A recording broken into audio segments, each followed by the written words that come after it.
Hey, yo, welcome back to Absolute Intense Wrestling's The Card is Going to Change. My name is Ronald Two Legs, and as always, I am joined with the Absolute Intense Wrestling owner, John Thorne. What's up, Thorne? Hello, greetings. We tried to do this about 15 times today. Yeah, that was weird. I typically don't ever just like zonk out like that. Even with my phone, I'm a pretty reachable guy. Like my phone will buzz and wake me up, and I don't know what happened, but it just got put on Do Not Disturb, and I fell asleep for like an hour. Woke up to you being like, "Hey." Yeah, it's just been a crazy day. Crazy day. A lot of schedulings, a lot of meetings. I know some stuff you're going through right now with a lot of meetings and stuff like that. That's a whole pain in the ass. I went through that. It's a lot. Meetings about meetings. Had to go turn the keys into my old house today. End of an era there, huh? Yeah, they were like, "We didn't know you're moving." I was like, "What?" It's like I emailed you guys a month ago, and the guy said, "Okay." That's wild. They're like, "Why didn't you turn your keys in yet?" I said, "Nobody told me what to do." Yeah. I said, I've been gone. They're like, "Well, you got to pay for January." Oh man, really? Yeah, I guess so. That's brutal. I was like, "Yeah, just take it out of my security deposit. You guys are gonna have to fix some shit in there." Yeah. Me and my wife were talking about that because we're going to be moving here, and she was like, "Do you think we'll get the security deposit back?" And I was like, I don't know, because let's say I've lived at 10 places in my adult life. 8 of them were with buddies and friends and just total, we just destroyed the places. So I never got, deposits back ever. Our last house that her and I lived in for 10 years, we did a little bit, but we lived there for 10 years. So the landlord was kind of a bitch. So we didn't really get much, but yeah, I'm like, do you even get to people? Do they even give those back or what? I don't even know if that's a thing. Yeah, they're like, you're supposed to paint it and do all these other things. I was like, I'm moving. You think I'm going to paint this place I'm leaving? Yeah, I mean, you lived there for a long time, too, so, what's the statute on, wear and tear of, I rented this place for a decade plus, you know what I mean? What the hell is it supposed to look like? Yeah, they said you're supposed to return it as you found it, and I said, well... That's wild. I said, just let me know if you guys are going to give me any money back. Here's the keys. Well, anyways, getting back to, AIW wrestling world, that's enough for your personal life, I'm sure you want to talk about. But, last time we spoke, we were getting ready to... I'm not talking about any of that other stuff. Yeah, right. No, I know. Last time we spoke, we were getting ready to head down to the Royal Palace in Akron for our show featuring Nick Nemeth that closed out the year for AIW. Available for rent, in case you didn't know. Yeah, great looking, a great looking show. I had a lot of people, talk to me. They made us announce that to the crowd. What? That it's available for rent. Oh, the hall. Yes. At first, and I didn't realize that.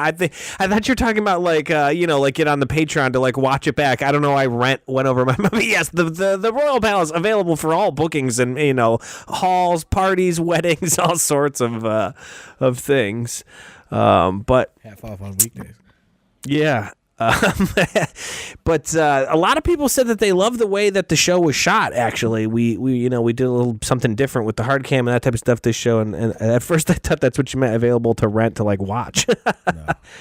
They said announce to your fans that we have a hall for rent. I was like, well, I mean, they're here. I think they know it's for rent.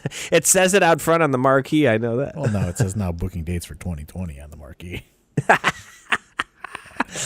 There was something else in there that I was laughing about. That was 4 years ago. It was something said 2022, and I wanted to be like, oh yeah, it was something on the wall or whatever. The beer they were selling.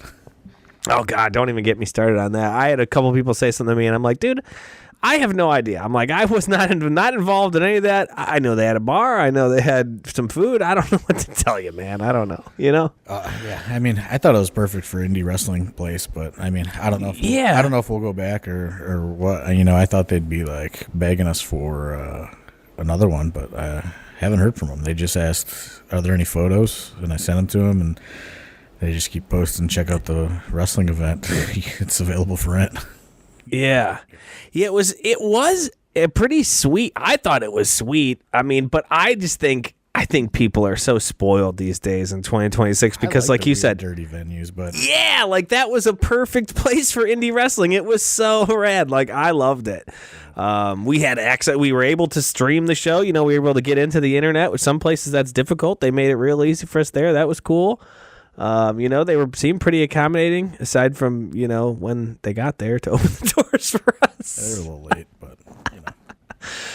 But yeah, I mean, I thought we ended the year strong. I thought the show was great. On paper, the card was incredible, and I thought the in-ring lived up to it for sure. You know, the hype and everything. I thought Nick Nemeth was incredible, Yeah, I thought, I was actually, when I was waiting for you, I started working on the Backstage Pass videos, and, he talked about how it was like, 20 years in the making, that he wrestled for AIW pretty much, and he was, he finally did it, and man, did he fucking work hard. I mean, yeah, unbelievably hard. I know your pal, old young Ed, or I don't know what he calls himself these days, but he's not a big fan of him. I got a guilty pleasure watching him argue with this old AIW fan, TTT, from like the early 2000s. They seem to argue with each other on Twitter, and it's my guilty pleasure to go and read those threads because just watch the back and forth of those two people. Yeah, because TTT he'll still bring up maybe something like me or Chandler said in like 2008 and be like, "Well, you guys said this is how it is in 2008." I'm like, brother, it's it's 2026. I mean, there's some evolution and knowledge and thinking that you gain along the way. But he'll like bring up something. He'll be like, he'll bring something up that we did or said or whatever, and I'll just be like, dude, I have no idea what you're talking about, but I don't think that way now. You know what I mean? Like, obviously our business, like how we were like trying to do business in 2007 is different than 2026, but that's my guilty pleasure because he'll randomly like tag AIW in some kind of argument he has with Young Ed. Yeah. And he loves to bring AIW into they'll be arguing about something, and then it'll be 10 tweets deep, and he'll be like, but one time in AIW in 2008, John Thorne said this, and it's like, you're like, what the fuck? I'll be like, why aren't you supporting AIW? These are your friends. And I'm like, wait a second, this guy isn't, like, let's get one thing clear. Young Ed is not my friend. And he, he comes to shows here and there, but I mean, what? I don't know that he's a super fan, but like this guy's painting him to be, but. Yeah, I don't know if it's just because of the old pod and we used to talk about AIW so much, or that he talks about AIW so much because he knows Dom and guys like that, that we're closer with or whatever. I know he knows Dom. Yeah, that one guy always says. I think that guy thinks that Dom and Ed are like best friends. It's pretty funny. When the only time they ever see each other is at AIW. But yeah, so that's my guilty pleasure to read those threads. But so did he have high praise for Mr. Nemeth then? Is that why you brought that up, or what was it? What because we were talking about Nick Nemeth and how hard he worked, and then all of a sudden you took a right turn into young Edville. Well, yeah, because Ed had like an anti Nick Nemeth tweet or something. And like he was just like, "Weren't you at Malice at the Palace to support your friends at AIW?" And because blah blah blah, I felt it was good for them and all this, like, so I just wanted. That's funny. I just wanted to side with TTT in this argument and say Nick Nemeth worked extremely hard, and it was extremely beneficial to book him. Yeah, I mean, he was super cool, super great locker room guy. He had sick gear that he got made just for the show, like, Cleveland-inspired gear. I mean, he was a great guy. He was back there talking to everybody the whole time, you know what I mean? It wasn't like he was, like, off on his own. And, I mean, we've talked before on the podcast about how really that's something that, the fans, they see these matches, this or that, but a big thing for AIW and a big thing you do in bringing these guys in and how valuable it is to people in the locker room, because when they're good and they're nice and they talk and share this information, as you've said before, we've discussed that there's not a ton of guys, these vets on the indies that are paving the way for these kids and showing the younger guys really how to do some of this stuff. How there used to be the Kingstons and the guys like that. They're very few and far between anymore. So to get a guy like Ziggler to come in and share secrets, and just not even secrets, just things that people should be doing for a guy that's been, in WWE WWE for decades plus. You know, that shit is just invaluable. Some would say that there's the AEW locker room has changed and there's not any good vets in there, but now we got Nick Nemeth in there. So, well, I don't mean it like that, but you know what I'm saying, like road dog guys that had been grinding for 10 plus years. You know what I mean? I know what you're saying. I'm just saying that yeah. there were some others that said, well, you know, the locker room has changed a little too much and there's not a lot of good veterans around anymore. It's just like, well, we got Tyler Breeze coming all the time, you know. Right. Nick Nemeth coming, you know. It was once, but you know, Swoggle has been back a bunch. A guy who was always imparting wisdom on guys. I mean, there's AIW's got. I don't know. Yeah, I don't know. That's London. Paul London. Yeah, parking lot Paul. I mean, the stories and the things that guy tells. I mean, geez, Louise. I mean, yeah, that's just, I can't agree with that. I was very happy with Nick Nemeth coming in. I mean, the whole show I was very happy with, obviously. You know what I mean? Like, it was fucking jam-packed. You know what I mean? Way to close out the year. Like, people were literally standing outside to see in. It was crazy.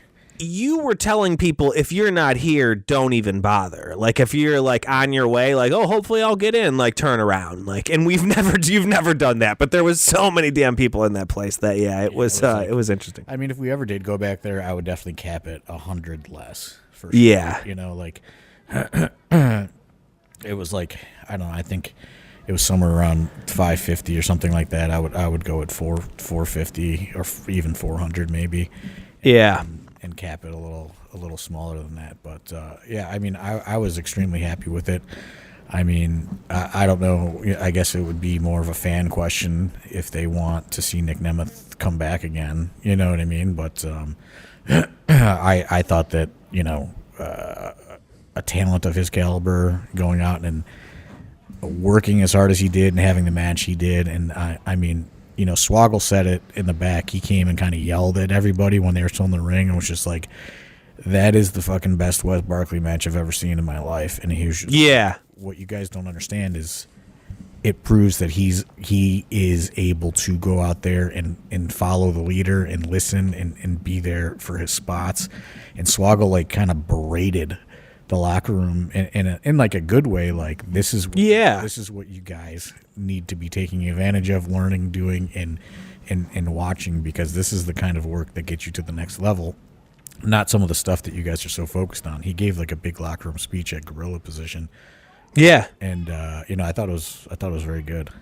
Yeah, I got, obviously, yes, where I sit right there, I heard the whole thing, but that's what I said.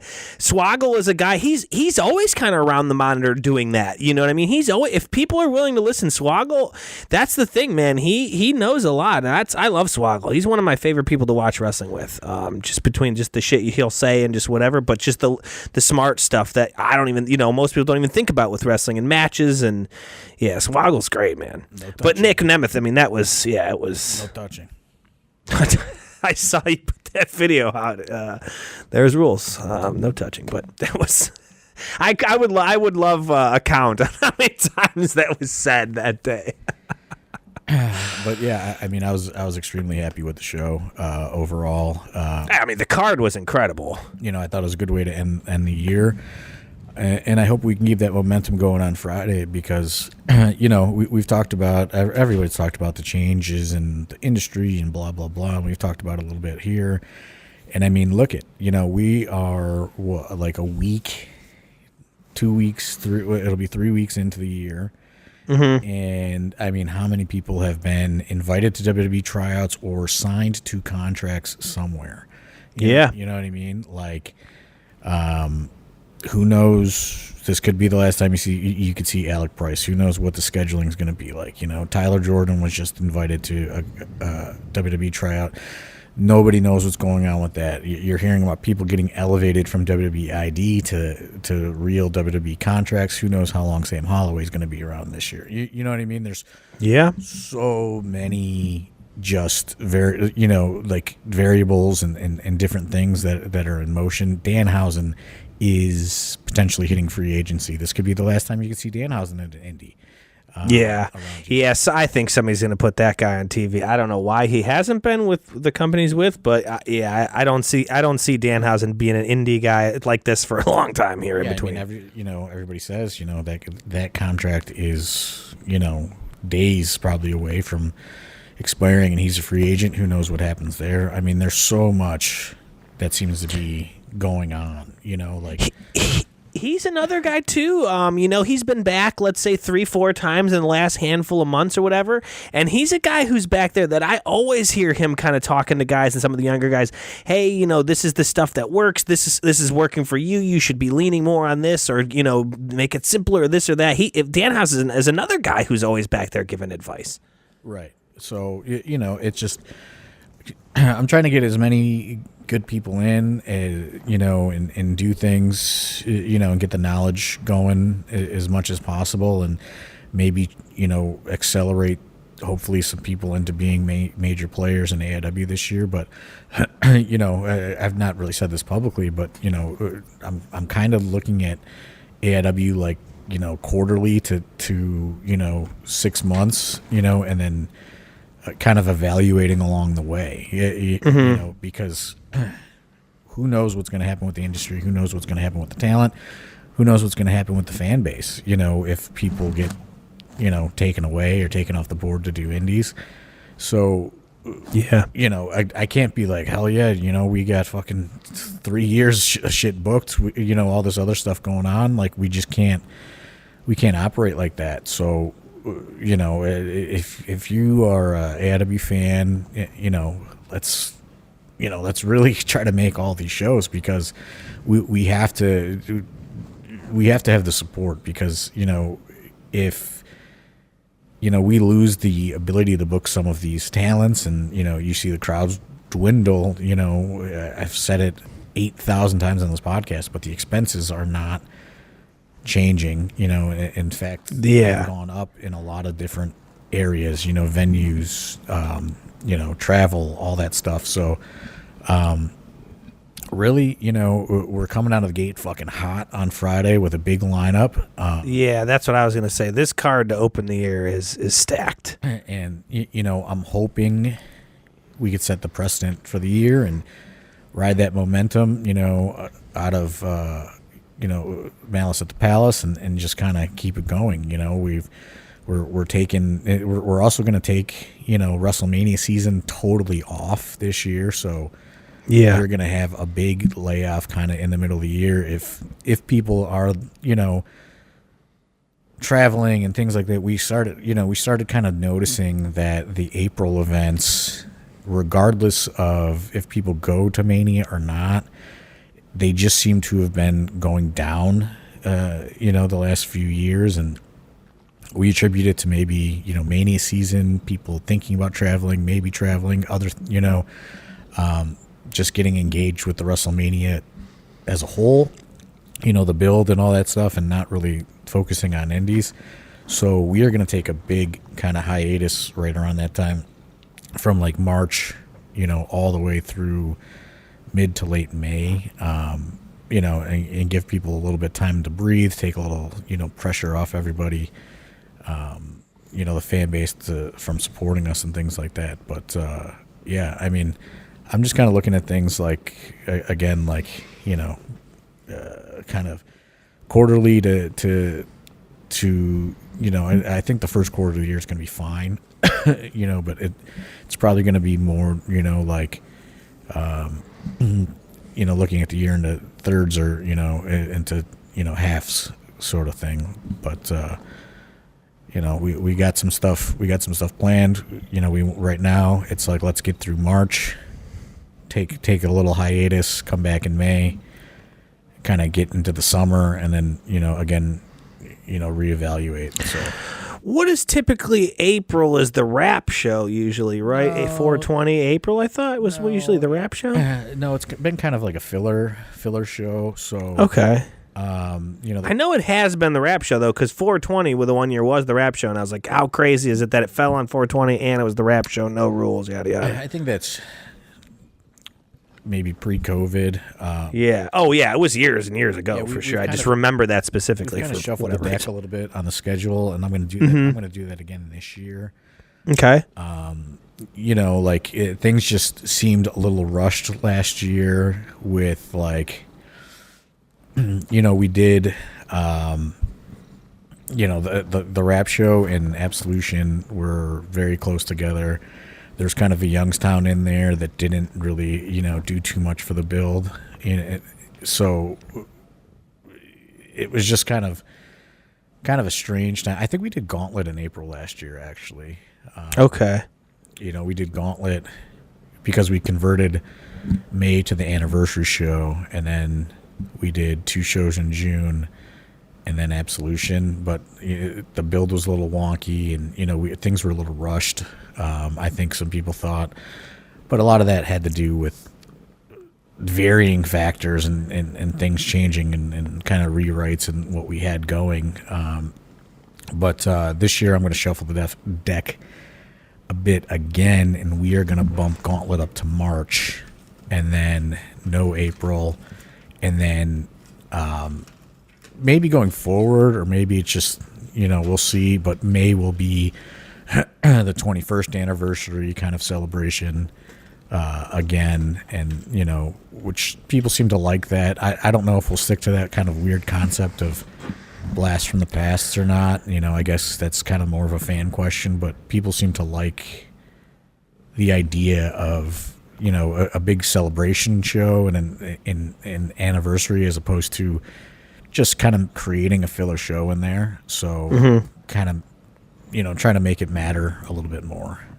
Yeah, well, sound off, fans. If you want, let Thorne know, your thoughts on that, what you want to see for those. But yeah, starting this show, starting the year off hot. I mean, you had a guy booked, and then the cancellation, and you booked two people instead of one. So I mean, we had Cruel coming. He had some other obligations, and then instead of Cruel, we replaced him with Dijak and Rhino. Man, so real stoked for that. You got Isla Dawn coming back, Danhausen back. I mean, Alec Price in the house again, like you said. How many times are you going to see them? But I mean, this card, Hacksaw Jim Duggan is the meet and greet. I mean, this card is stacked. You got 2 women's matches in there. All kinds of stuff. I mean, this is one to start out the year. We're back in Cleveland proper. Everybody loves I love the Globe Iron. I love that venue very much. I think, especially for this kind of weather. I mean, I know it's supposed to be kind of shitty, kind of cold and stuff. They got parking right behind the venue, right there. Like, you're not going to be walking all over or trying to look for crazy amounts of parking. You can get right in the building. They don't seem to have any problems, ticketing, getting people in. It seems very efficient in that, that respect. So I love the Globe Iron. Yeah, I was looking at the weather, because you just never know. It's January. I mean, we live in Cleveland, Ohio. It's fucking January. It's going to be cold, You don't want an 80 degree day to just jump out and fuck everything up for us. So it looks like no snow, going to be cold, but no snow. So that's good. I think people can handle the cold as opposed to a snowstorm or a blizzard. So yeah, shitty weather while traveling, even if you're only going downtown, can be rough. But if there's no actual precipitation, I mean, cold is cold. We live in Cleveland; it's cold. I mean, come on, And that's what I said. Like, as part of why I love the Globe, though, is you're not going to worry. It may be cold as piss, but you're not going to be traipsing a mile away from where you park to get into the building. That parking, it's got a big, huge lot right behind the building. So right. I mean, they got heat, so you know what I mean. Yeah. It's not going to be, freezing inside the building. So. Oh, no. Yeah, it's not going to be like Turner's Hall days where you're like, oh, Jesus Christ, it's freezing in here. Well, there's a couple times where they didn't have any heat. Right. They just stopped paying the bill on us. There was one show where we literally had to go and buy like 20 space heaters and plug them in. There's like, you could see it like on the show. It's just like space heaters plugged in all over the building. I've heard this story before. Sorry, I had to plug in my computer real quick. But I've heard this story before, and it's crazy to me because space heaters run like on a different voltage, and if you plug too many of those in, you know what I mean, you'll blow fuses. How you guys did not blow a fuse is crazy. I don't know how that didn't happen at Turner's Hall, especially at a place like that. Yeah, I don't know. That's crazy. But so yeah, I mean, no snowstorm, at least for now. I mean, I think that kind of fucked up Hell on Earth a little bit. Yeah. It snowed a little bit and kind of scared some people off because we got that big snowstorm on Thanksgiving. And then, that kind of just, people, I think, just hunkered down. But, we're deep in the winter now. We should be we should be used to it, and like I said, no snow as of now, just cold. So don't miss your chance to come out and meet Hacksaw Jim Duggan. I mean, he's one of those iconic guys. Oh yeah. And there's just fewer and fewer of these iconic guys, anymore, that are willing to even come do indie appearances. So yeah, I think it's fucking super cool that we're gonna have Hacksaw there. We're gonna have, I think there's gonna be kind of little 2x4s available for sale. I think he does stuff. Oh, that's sick. That's sick. Stuff like that. So, pretty reasonably priced from what I understand as far as the meet and greet goes. And then, obviously everybody else that's going to be there, Rhino, Isla, Dijak, Danhausen, all doing meet and greets as well. So, I mean, this is kind of like, I think Pedro said it. He's like, we were planning a wrestling show and a mini wrestling convention is broken out. Yeah, it's definitely convention style for sure. So, like, if you want to see more, like, this is what I say all the time, but if you want to see more shit like this going on, fucking sell that building out. If we don't sell the building out, like, more shit like this isn't going to go on. We're taking a big swing in January, and like I said, we're trying to set the precedent with, coming out of the gate hot for 2026. But, I mean, if we can't sell a lineup like this out, we're not selling out a fucking any lineup. You know what I mean? So right. It really is kind of a way to gauge, are people interested in stuff like this? Like, there's all kinds of different things that, like, you can't just be like, fuck, man, I don't know, I'll hit the next one. Like, we're not going to put that many names on a show again if it doesn't work. And, like I said, we had Cruel booked, and then he double booked and canceled, and I reached out to Rhino and Dijak thinking one of the two's got to be available. Every time I've tried Rhino so many times, he's never available. They both came back and said they're available, and I went, well, fuck it, I'll just book them both. Hell yeah.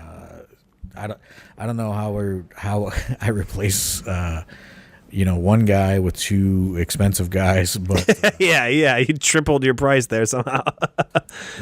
Math is not my strong suit, but I hope that I hope that a lineup like this brings people out of the fucking woodwork, and we can get back to that first Globe Iron show that we fucking sold it out. We're not close to a sellout yet. We have a lot of GA left right now. I hope that changes as the week goes on and people realize, there's probably not going to be a fucking, big time snowstorm. And because we need to pack that place, like if you can't pack it with a fucking lineup like that, like I just don't know what to do anymore. And those are the things where you just look at it and you just go, man, I don't know, maybe this is, this just isn't it right now, like nobody is just bringing in lineups like this anywhere in this area. And it's just like, you got to come out and you got to support it, or else you're not going to have things like this happening around here anymore. Like I do feel like the industry is going to get pretty dire this year, and that's why we're coming out. We're trying to put our best foot forward, and if it is, if people are not as interested in wrestling as I think maybe they're not right now, I do feel the industry is cold. Like, this is going to be a big indicator of it. Yeah. I mean, because we don't have to go through every single match. I'll just run them down fast. But I mean, you got a 4-way with Mikey Montgomery, Matthew Justice, Philly C in there too, doing some singles action, and the Slugger Austin James in a 4-way. You got Broner versus Dijak for the Intense title. Two big men there. Yeah, that's gonna be a sick match. You got Eric Taylor versus Danhausen. An incredible matchup. I mean, you see a guy like Danhausen in AIW a handful of times. because I've never seen him go against Eric Taylor. That should be a pretty sick match. You got Tyler Jordan and Wes Barkley. That'll be a great match. Both of those guys really hot at the moment. You got 2 women's matches in there. You got Katie Arquette taking on Isla Dawn. You got MJ Santana taking on Jocelyn Navarro. 2 banger women matches there. Then you got 2 more big men slap. What do they say? Meaty men slapping meat. They call them Rhino versus Dom Guarini. That's going to be an absolute banger. I've never said that. I just want to clarify. You've never said that. No, the internet as a whole has a phrase they say for when big guys beat the shit out of each other or something like that. But Shelby Weiler versus Alex Melee, the 8-bit bruiser in there. Shimbashi, Alec Price. I mean, that is 10 matches. Those are bangers. I don't even know if we have a preview. I don't know if any of one of those is a preview match. Shelby versus Melee is the preview. But you didn't talk about the main event. So that's what I was going to say. So I didn't even get to the main event yet. That was the last one I was going to say. Chuck Stone getting his rematch clause versus newly crowned champion, absolute champ Sam Holloway in a lumberjack match. I am really jazzed. We ran down the whole card. We don't have to talk about everything, but I want to talk about this lumberjack match. You haven't seen a lumberjack match in AIW. I mean, the last time they did a lumberjack match, I want to say was that one we talked about where Mance Warner was a lumberjack because he used to just come out and do ring crew and bartend, and he just booked himself to be a lumberjack and came out with his gear on. Yeah, that was 2017, maybe. That's technically his AIW debut. It's Britt versus Swoggle at Absolution. And what year was that? 2017? I mean, you're talking about that was not 8 years ago, 9 years ago. That's insane. Maybe 2017, I think. It's got to be in that 2017, 2018 realm because I first started coming in 2016. So maybe it was late 2016 possibly, but it was not before that or much after for sure. It's right in that realm of 2016, 2017 for sure in my opinion. Yeah, but I mean, when was the last? That had to be the last lumberjack match that I can think of because I've been coming since then and I can't think of one. There's only been 2 and they weren't even. I don't even know if they were officially advertised as lumberjack matches, but. The only other one was Swoggle versus Tracy Smothers that kind of turned into a lumberjack match. Wow. Just because Tracy Smothers, I don't know what to do, man. I don't know I never worked one of those before, Oh, man. That's so funny, Tracy, man. R.I.P., dude. What a guy.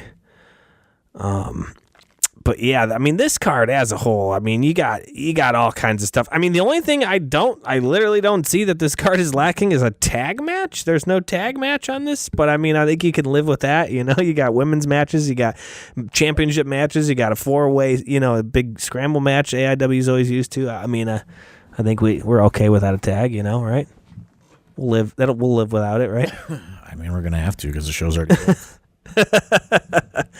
But yeah, I mean, the card, in my opinion, it's got everything. I mean, this is a hot way to start out 2026.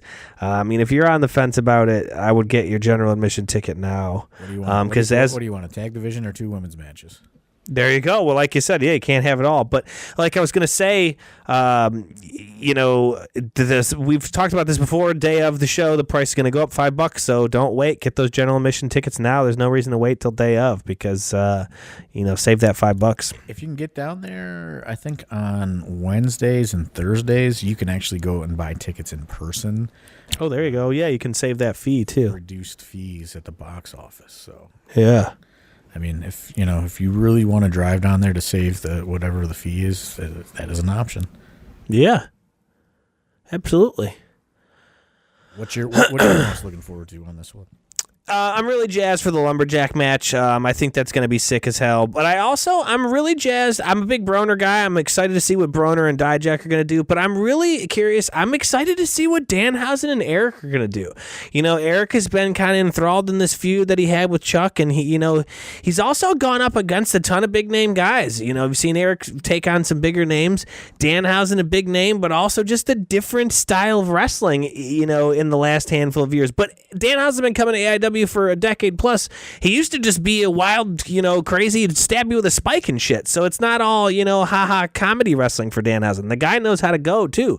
So I'm very curious to see what, Eric and Danhausen are going to do. Plus, Eric has got the Duke with him. I love me some Duke. Well, more Duke, the better. I think,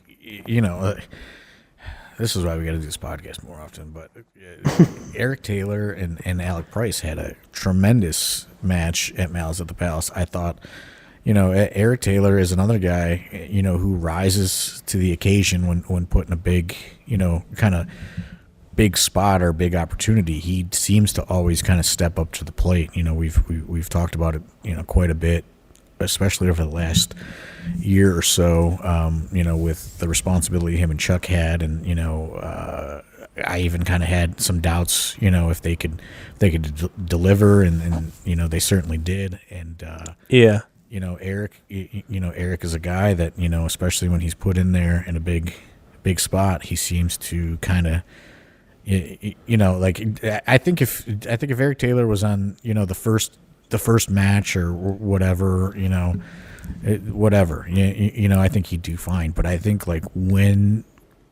I think he's truly is one of those guys that feels that pressure is a privilege, and when he's put in a high pressure situation, it really motivates him. Yeah. And I think him and Alec Bryce was, that was kind of hey, drag this kid into deep water and see how he does, Yeah, and it was a great match. He did very well.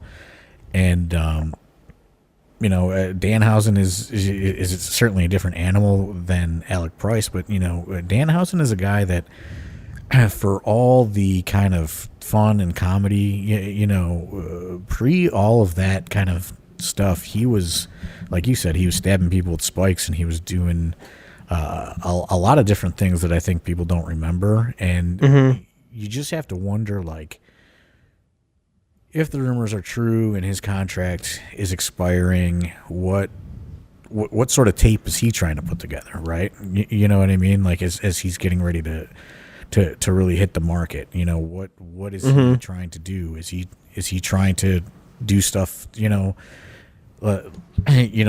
kind of everything he's been doing that's been working, or is he going to try to reinvent himself a little bit here as he heads closer to the rumored free agency? So I think that is kind of an interesting kind of variable to kind of throw in the mix here of, what Danhausen are you getting on Friday? And then, Eric Taylor kind of getting in there with, somebody, the star caliber, regardless of which Danhausen you get, just the star caliber, I think, is going to make Eric Taylor, step his game up tenfold. Yeah. Like I said, that's one I'm super excited for. I mean, like you said, too, with Danhausen, if there was ever a place, do you think that he would maybe try to step out of his comfort zone and see works to maybe get something down on video?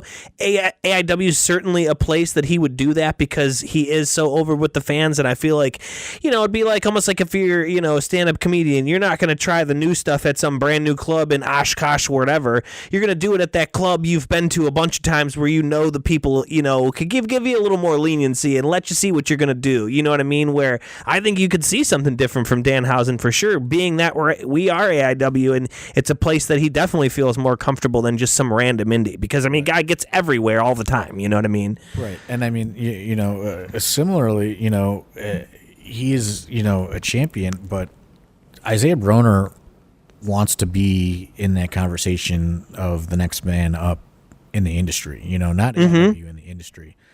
Yes. And I think standing in there with Dijak is a major opportunity for him, maybe not in the, the kind of world, the AIW kind of universe or whatever you want to call it. Obviously this is Broner's domain, but I think Broner is looking at this like, how do you get out of the universe and, become one of those major players in the industry. And I think he sees this as a way to showcase everything that is great about Isaiah Broner by getting in there with somebody the caliber of Dijak and somebody that is going to push him. Look at that match. What is it? 2 years ago at this point, a year ago, just over a year ago, when Sam and Dijak wrestled. Look at how much Hell on Earth, I believe. Yeah. So just over a year ago, look how much Sam changed from that point to right now. Yeah. I just feel like in that match, Dijak pushed Sam further than he had ever been pushed to that point. Mm-hmm. And I think you're going to see the same in this Broner match. I think Dijak certainly wants more work, more bookings, more consistent coming back to AIW for sure. But yeah, but he's not cheap. He's an expensive price, and I mean, so yeah, but that's what I'm saying is he's gonna go out and he's gonna do everything he can to get invited back. You know? Oh yeah. Absolutely. I agree. I'm just saying, I guess my point was that's what part of the fans got to show up for stuff like this because, you know what I mean? You had a guy booked and one guy in crew, obviously he had some other stuff going on. So instead of just booking Rhino, you booked Dijak, and that gives us Broner versus Dijak. And like you said, he's definitely going to be looking to, have something to put on tape to show these people because Broner's a guy, in my opinion, he's got a lot of tools in his bag. He's another guy who always, I feel like, brings it, always has new gear, kind of fresh, timely gear, stuff like that. He looks the part. I mean, look at the guy. He's in the gym every day. He looks like $1 million. His in-ring work is incredible. So to have this opportunity to get a match with Dijak, where if there's people out there looking for matches, they see a name like Dijak that instantly puts you on the radar. And like you said with Sam, I mean, he pushed the hell out of Sam, and look what it did for him. You add that to Broner's bag, and you never know what the guy can do. Right. I mean, it's certainly a very interesting match on paper, I think. Like I said, there's two separate kind of, things at play here. Dijak wants more bookings, and he wants to come back more often. And Broner wants, to create some tape that makes him a sought-after prospect, right? Like, yeah. I'm sure, I'm sure Broner is a little, perturbed. Tyler Jordan was invited to the tryout, and he wasn't invited to the tryout. Like, there's things like that, eat at people, and he wants to prove that he's ready to take the step up. And, yeah, and I think he's walking into Friday as whatever, I am, AIW is my domain, all that, but I think he's looking at this like, what can I do with this opportunity for myself, and how do I kind of parlay this into more? Yeah. I mean, wrestling is a very personal business. It just is. You don't want to take things personal, but they do. It's a very selfish business, and you look at stuff like that. Guys can't help it. They take stuff personal, and he could say, "How come that?" Like you said, "How come that wasn't me? I want to try out." And he's going to look to go out there on Friday night and have the match of all matches of that night. So people leave going, "Man, that Broner should have a freaking a WWE tryout. Why isn't he?" You know what I mean? And that's the type of shit. This card, every match on this card is going to be a banger. Every match on this card, in my opinion, has the possibility to be a show stealer. And I mean, speaking of the tryout stuff, Wes Barkley probably feels the same way about Tyler Jordan, right? And Tyler Jordan, I can wholeheartedly say I've not talked to him. I don't know if he was offered a contract. I don't know how his tryout went. I don't know if he did great, he did horrible, or anything.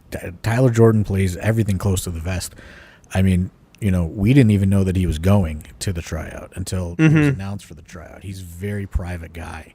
So he could be signed, he could not be signed, but Wes Barkley certainly wants to know why he's not being considered. Why he just has this great match with Nick Nemeth. I mean, he's done so much over the last year. I think he's got a little chip on his shoulder. Yeah, great body of work for Wes over the last year. Absolutely. But, who knows what kind of confidence Tyler Jordan is coming in. Maybe he is coming in with a WWE contract on Friday.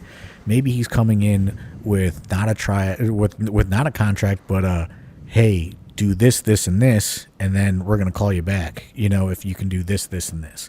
Mm-hmm. So who knows what his intentions are on Friday. I mean, there's all sorts of different kind of that's what I think is so unique about this show on Friday is there's all sorts of weird little kind of they're not even storylines. They're just real life impactful incidents, that are kind of at play here. And there's, I know it's all a show and all this other stuff, but there is. But it's true. Listen, there's real tension. You know what I mean? Like there's real things here at play. That I think really could bring out the best in a lot of people. And I mean, Alec Price is signed to a contract. That's where I was going next. Ago. Yeah, him and Shimbashi. Yeah, you know what I mean, Shimbashi is, by all accounts, a kind of he's like the guy that a section of the AIW crowd is kind of latched onto as their guy. Yeah, very much. He certainly wants to be everybody's guy. You know what I mean? And I think he's got a ton to prove. And I think, again, Alec Price loves dragging guys in deep water and seeing if they can, they can swim or they're going to drown. And, I certainly think coming off of signing a contract, he's going to be all sorts of fucking jazzed up. And again, I mean, I'm sure MJF was able to impart some wisdom to him, during that match as well. So he's coming in with even more knowledge and info and stuff like that. That's just another, notch in his belt. And, who knows, who knows with the scheduling, everything else. Is this Alec Price's swan song in AIW? Yeah. Is he going to be available? Because here's the thing is everybody wants to be available and they want to come back, and then things happen and then they never wind up being able to come back. Or, I mean, so much. You know what I mean? Yeah. So much could happen from this. Things happen, yeah. You are no longer setting your schedule. You are a contracted talent obligated to certain different rules and just you're obligated at this point. So, yeah. This could be, one of his last his last times, because I know he's not scheduled for Out Cold. He was already not scheduled for Out Cold in Youngstown. So who knows what happens after this Friday, right? And Right. Shimbashi certainly wants to just cement himself as a guy that is the next guy. You know what I mean? Like is the next man up sort of guy that is going to deliver those type of matches, because Shimbashi always goes out and works extremely hard. Oh yeah, and I think that's why some of the crowd has really taken to him, because he's a guy that he's pedal to the metal the whole time. I think that one has certainly a ton of potential. I mean, there's a lot on this show that has a lot of great possibilities. Yeah. The women's matches, Isla Dawn coming back, taking on Katie Arquette. Isla Dawn, I mean, it's no secret that women are extremely in demand on the indies and stuff like that. So there's not a ton of spots and, places. So she wants to get work. She's going to be coming out trying to prove her best, and have a great match with Katie to be invited back. Busier. She just did Alpha One over the weekend. She's doing a lot more. She's getting out there a lot more. So, she's certainly trying to put together a body of work. And again, big opportunity for Katie, is no matter how you look at it, Katie is certainly a name that is known in, Ohio, Pennsylvania, but Isla Dawn is international, worldwide, so yeah. Huge opportunity. There's a lot of that on this show. Jocelyn and MJ Santana have wrestled before. I think Jocelyn has really taken to MJ in certain ways, and I think wants to give her that match that kind of cements her as a as the next person up. Yeah, because I mean MJ Santana's been here at AIW a handful of times now over the last 6 to 8 months or whatever, and has had some great matches. Really kind of trying to plant her flag here in AIW, and a great match with Joss could definitely do that. Absolutely. Yeah, I mean there's just so much kind of different things at play here, and then you just got the what the fuck match in Dom versus Rhino. I can't wait. Just who the fuck knows what's going to go on there. He's too cool not to announce, would just sell too many tickets. But God, how great would that have been if it would have been like a surprise, right? Because you'd never really, he was a guy you booked instead of someone else. So, but he's just sells too many tickets, I mean, we did it like that at Rager, and I was like, let's see what happens if, we advertise him, yeah. So, and I mean, he still works at a very high level, you know what I mean? Oh yeah, great match. He's still I think I don't want to, totally dox him, but he's really not even all that old. You know what I mean? Like, he's still like fairly young and working at a pretty high level. Yeah. For how experienced he is. Yeah, I mean, Dom on a run here. I mean, he's had a run here of some great opponents in 2025. He had some great opponents, and now starting hot with Rhino in 2026. I'm jazzed.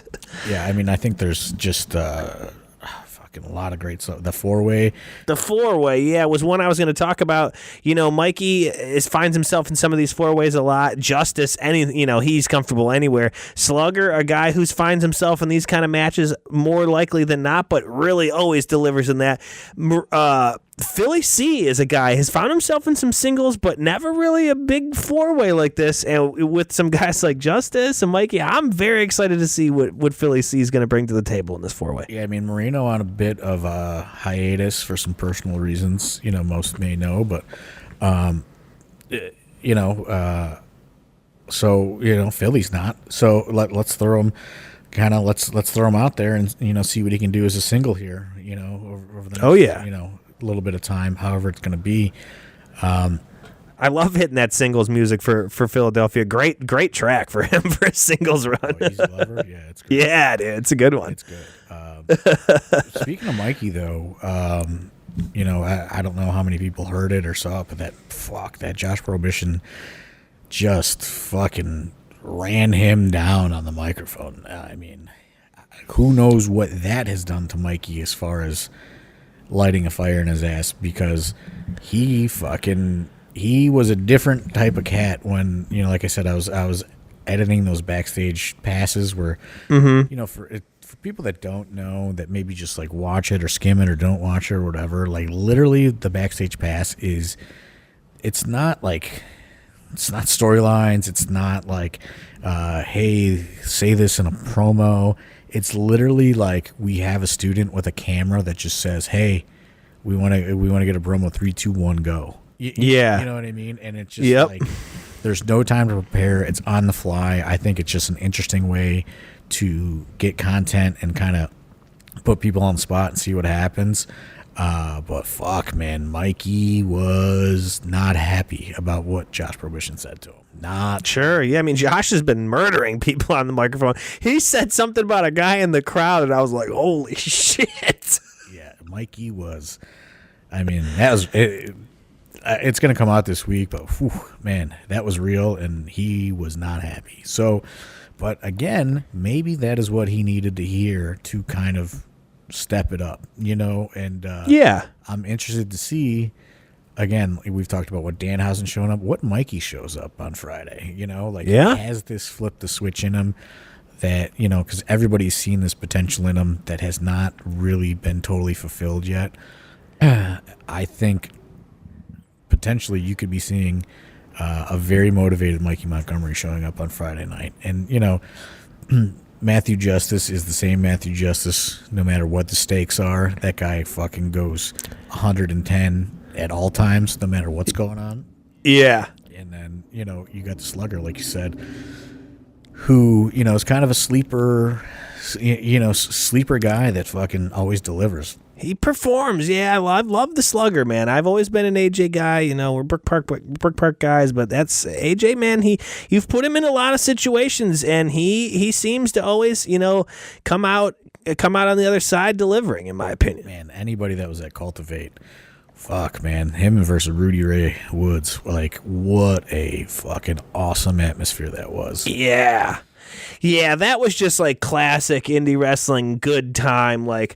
The crowd, they fucking hated AJ. They fucking hated him. They hated him at the bar afterwards. They were. Yeah. People were still being mean to him. Taking his fucking drinks from him and throwing it in the garbage and shit. Like, real heat. That's real heat. Yeah, that's awesome. Yeah, he had some real fucking heat. But yeah, well, that's another thing we should address real quick too, is we are going to try Cultivate again one more time, see if we can hit those goals that I wanted to hit. We are bringing Heath back, baby. So that was kind of a directive from the venue. They wanted to maybe get a name or somebody more recognizable on there again, because again, they're a little, some of these venues, they look at, like, for instance, what we're presenting on Friday, they want that at their venue. You know what I mean? Yeah.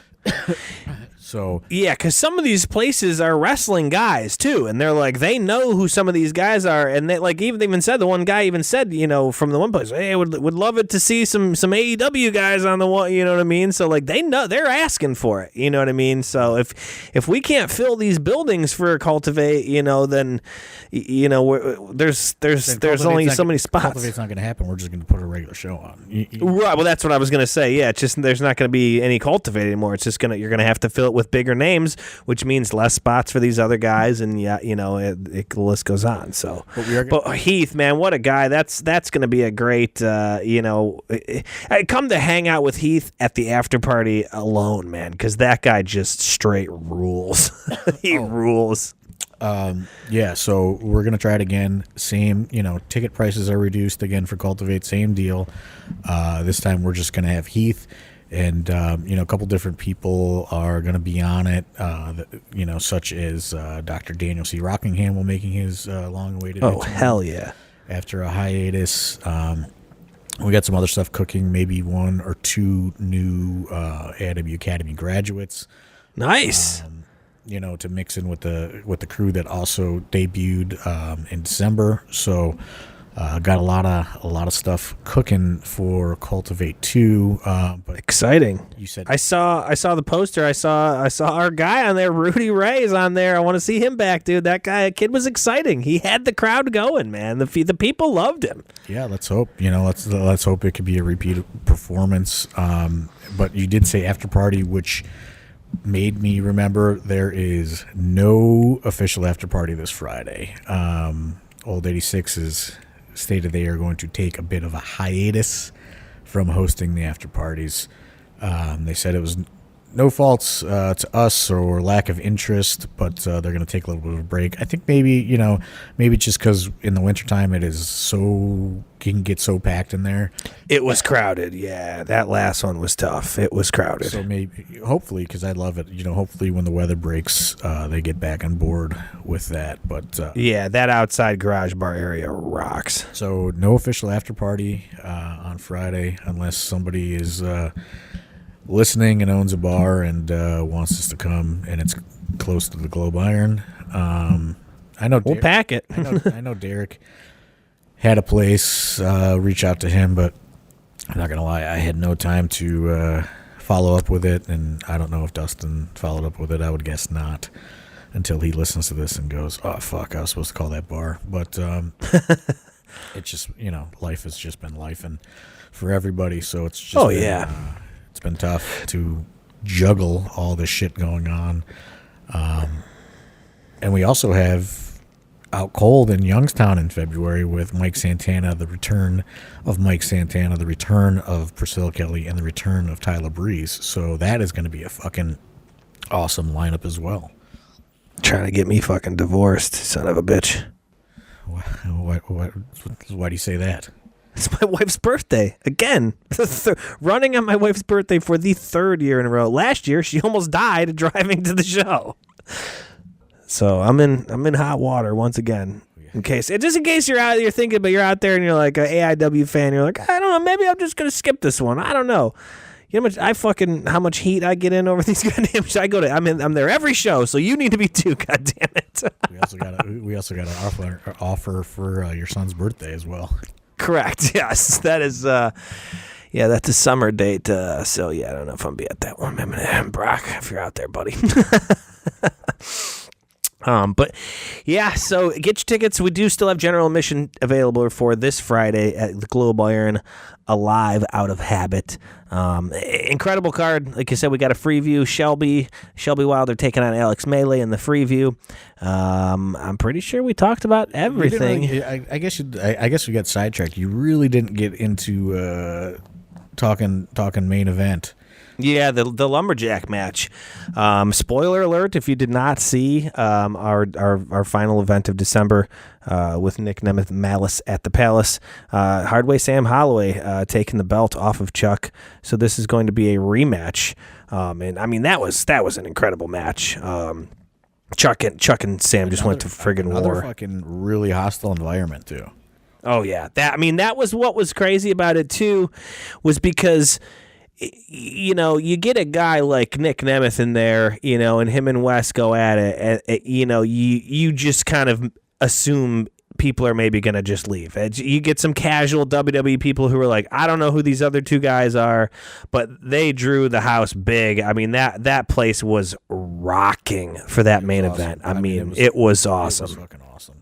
Yeah. That is, again, you know, like, we talked about Eric rising to the occasion. Chuck Stone, you know, even in a loss, you know, rises to the occasion of a main event like that. It was kind of funny because you could tell everybody was a little nervous, like you said. Is everybody leaving this building? Yeah, Nick Nemeth. It's tough. I mean, it happens. You know, is that gonna happen? And I looked at Chuck right before he went out, and I said, "Do you ever think you'd be going on after Dolph Ziggler?" And like, he looked at me and like, he's like, "No, fuck no, absolutely not." And he kind of laughed, and I think it like broke the fucking, you know what I mean? Like, because Chuck's a big wrestling guy. He follows all of wrestling. Chuck's a big wrestling fan. So for that, for you to say that, it was probably an interesting line for him to hear, you know, and to think in that moment, like, holy shit, like, yeah, like. I think it kind of like snapped him out of it. Like for a second, he's like, "No, fuck no, absolutely not." He's like, this, and then I think he like realized like this is pretty fucking cool, you know. Yeah. Regardless if everybody's going to their cars right now or not. Which they didn't though. I mean that place was rocking. It was super cool. I mean, super awesome that they were able to kind of captivate that crowd because you don't know when you have a name like that. Do they follow AIW? Do they not follow AIW? Do they give a fuck about the indie workers? Are they just here for an autograph? You know, like there's all sorts of different things that go on. But, man, they did such a great job at Malice in the Palace. And I think, again, they certainly want to, both him and Sam want to, this is a big card for them to go on last. And I certainly think that they want to deliver in that regard again. Yeah. So, but yeah, it needed to be said, like, what a fucking awesome job and what a great atmosphere that was in Akron. And, I mean, who knows if it's going to be a fever pitch in Cleveland. You know what I mean? Akron is kind of Sam's territory. Maybe, Cleveland is Chuck's territory if Chuck's people come out, you know, and it could be, again, kind of a similar, similar vibe, flipped this time. I mean, I just think it's one of those things. They put on a banger of a match last time, so yeah, it's gonna be an all timer. But it's like, people think, oh, it's a rematch. They think they know what's gonna happen or this or that. Who knows what's gonna happen with independent wrestling? Sam Holloway is a WWE ID prospect. He could be gone tomorrow, never to. He could be taking that belt with him to WWE, like he said. So Chuck is not gonna take these opportunities lightly. He wants to be the leader of this company. He is a great leader of this company. I thought he did well as the champ, and I think he's going to take that and take this kind of home territory, because I think maybe he thought he was at a disadvantage in that Akron show, being that that's Sam's hometown, in that area. So now I don't think he's going to take this opportunity lightly, to have a place like the Globe Iron rocking. And it's a big testament, in my opinion, to you and to AIW and what you've attempted to build and develop in this company within these homegrown talents and these guys like, again, Eric Taylor, Chuck Stone, Sam Hardway Holloway, Wes Barkley, Derek. These are guys, the Karate Hottie, Tyson Riggs. These are guys that are homegrown here in the AIW system, and people can watch them go from day one to all the way to the top. And that is an incredible spot to be in as an AIW fan, to watch these journeys and to see these guys like Chuck and Eric and these guys command these great main event spots. You know what I mean? I think it's an incredible testament to you and Dom and Derek, the trainers, and just the school and just the company as a whole. I often think about that. I go, say my premonitions or whatever are true, and everything gets cold and everything is just goes bad this year, and I just go, what happens to like the wrestling scene in Northeast Ohio? Because there's plenty of other promotions in existence. Nobody tries to put forth the effort that we do.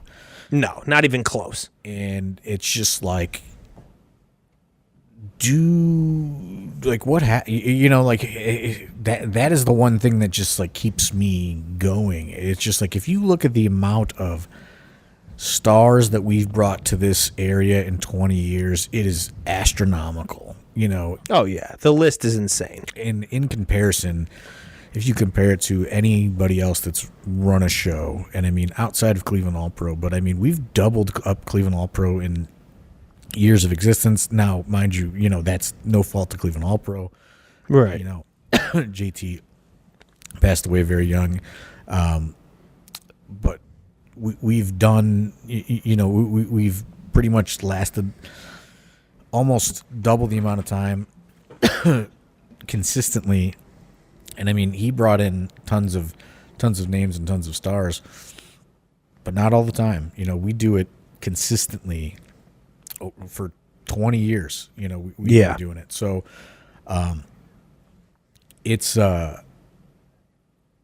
just something I often wonder. Like, if we go away, then like, what happens? Like, do fans realize the kind of the scale of what we do in this area with so little resources, with it being a smaller market, all the things we talk about?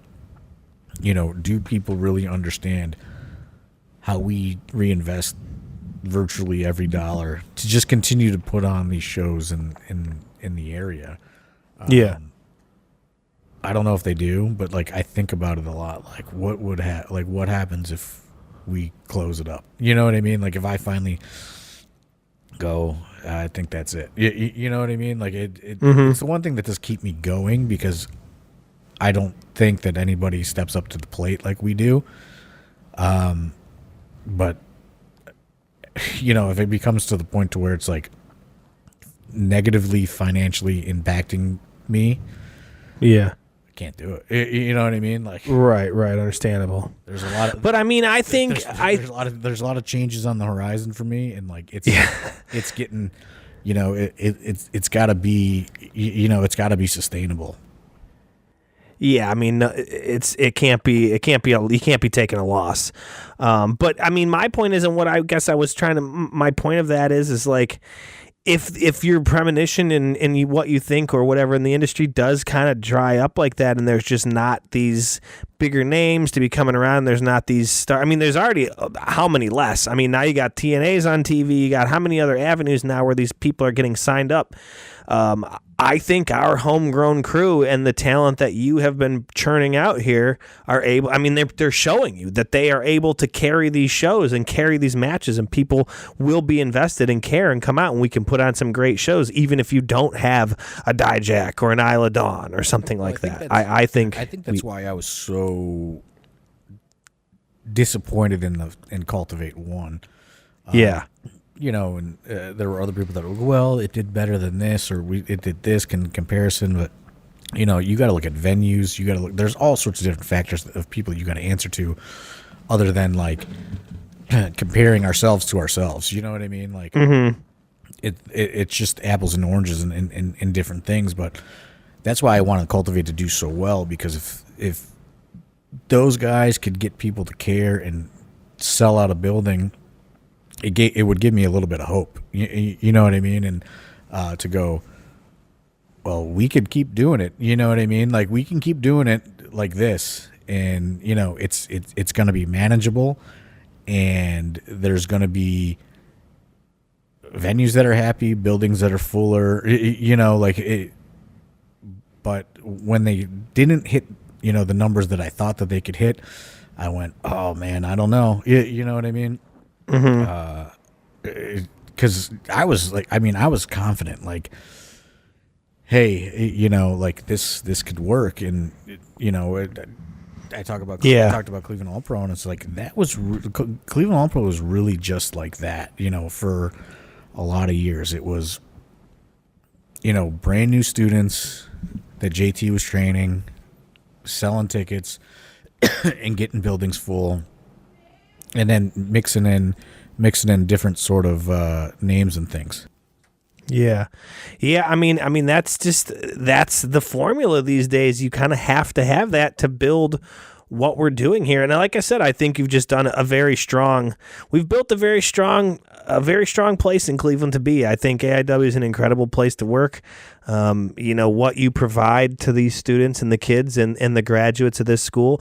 I mean, look at how many names that these guys get to work with.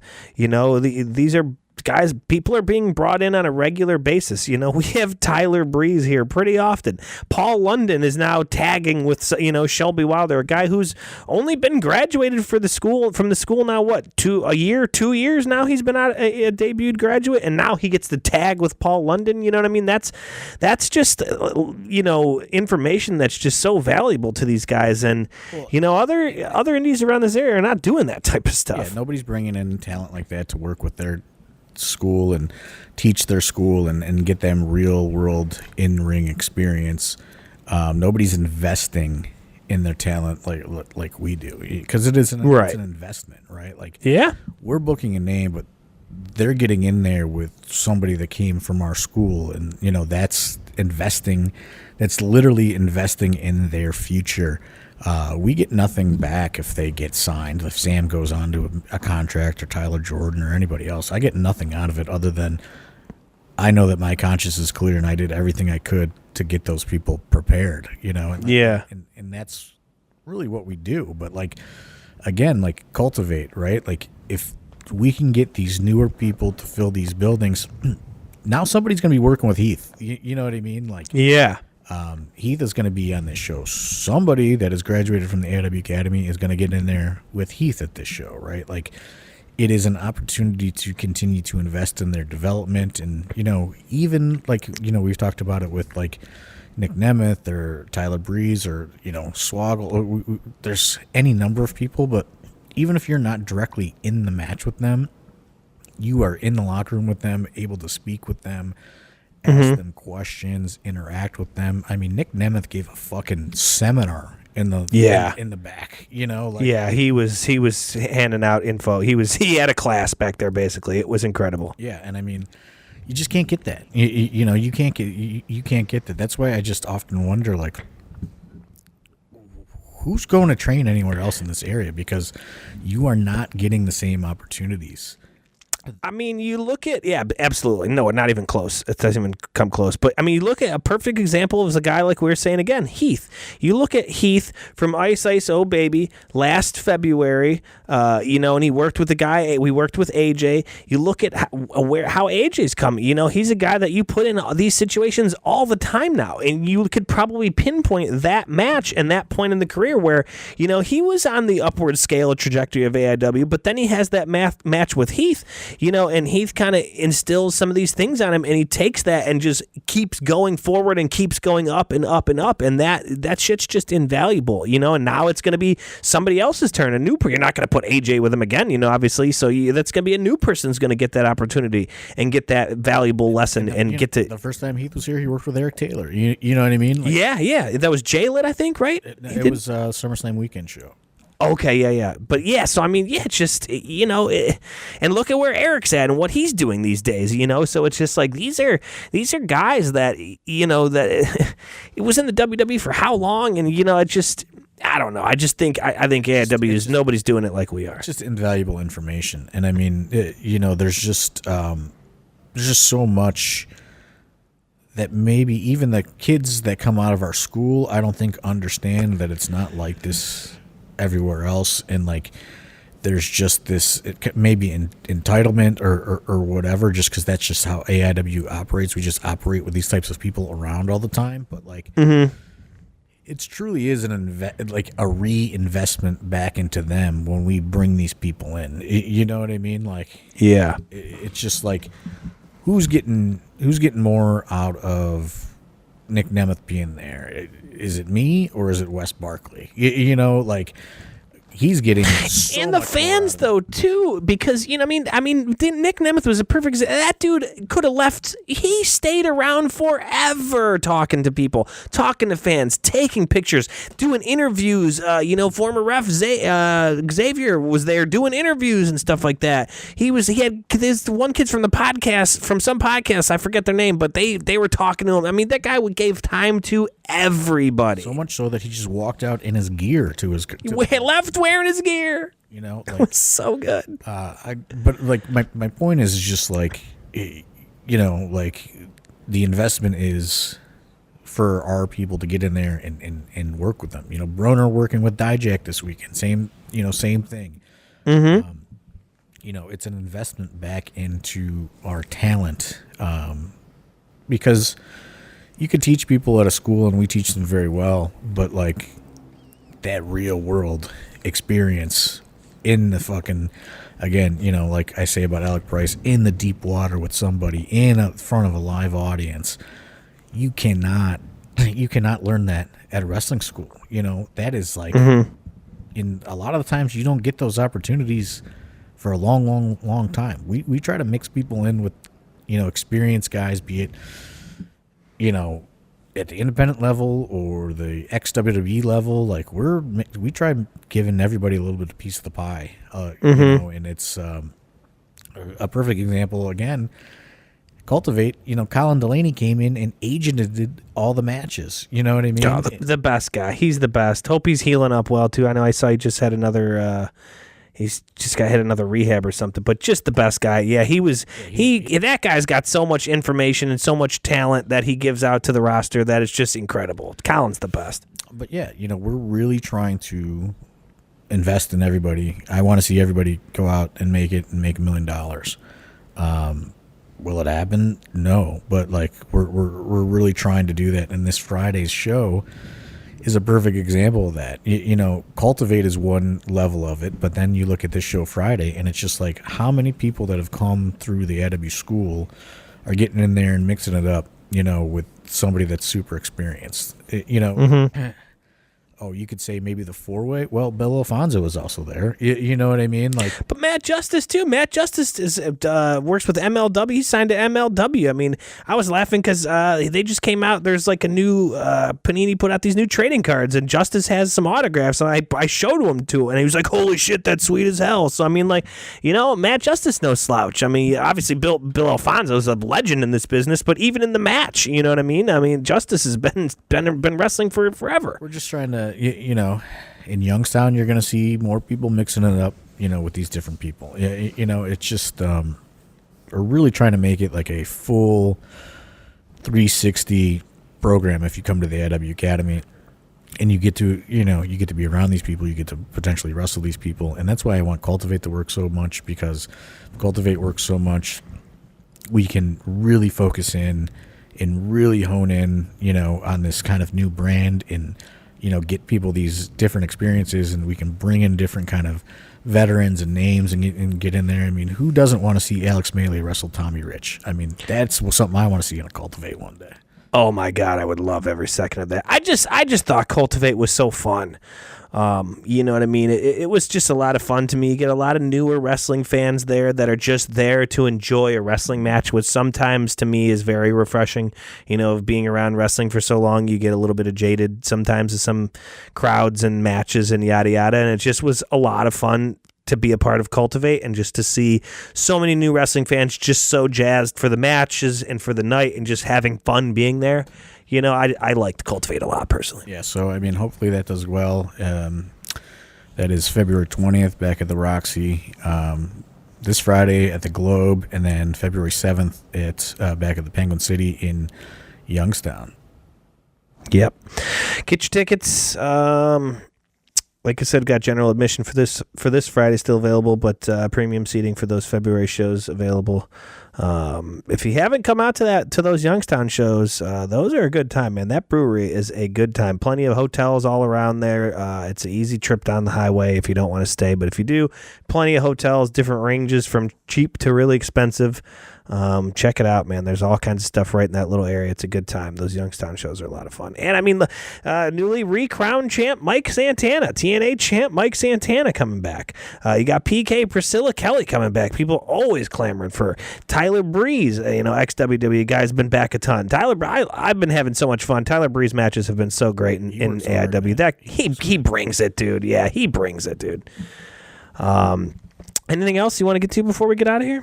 No, I mean, let's just pack the Globe on Friday and start the year off right with a lot of good momentum and carry that through February into March. And then, like I said, we're going to take a little bit of a hiatus and, then move on to the next quarter, so to speak, of the AIW year. And hopefully, we can keep kind of building off it and, all these premonitions and, kind of ideas or temperature checks on the industry.